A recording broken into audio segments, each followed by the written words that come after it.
ছেলে বউ আমার সাপোর্টের জন্য সে মার বাড়ি যাইতে চায় না। আচ্ছা, সে আমার কাছ থেকে পরীক্ষা দিবে, মা ডাকছে মার কাছে যাবে না। আমার ছেলের বউকে নিয়ে আসছে। ছেলের বউকে পরীক্ষা দিতে নিয়ে আসছে, জি, জি। কেমন লাগছে? আলহামদুলিল্লাহ, অনেক ভালো।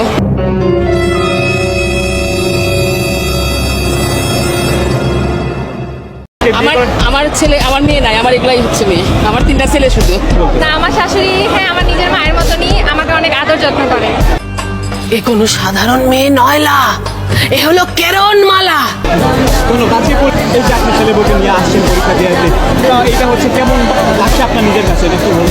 অনেক ভালো, মুখ একদম গর্ব একদম ভরে যাচ্ছে আমার। পরীক্ষার আগে তো হচ্ছে যে একটা মেয়ের বা পরীক্ষার্থীর অনেকটা প্রিপারেশন নিতে হয়, সেক্ষেত্রে আমরা দেখি যে মায়েরা অনেকটা সাপোর্ট করে, মায়েরা সকাল থেকেই হচ্ছে আমরা একটা টেনশনে লাগে। ওই ক্ষেত্রে আপনার ইনশাল্লাহ আমি যতটুকু চেষ্টা করতেছি আমি দেওয়ার জন্য, আরো যেন দিতে পারি, সামনে ভালো যেন দিতে পারি। কিন্তু আমার ছেলে বউ আমার সাপোর্টের জন্য সে মার বাড়ি যাইতে চায় না।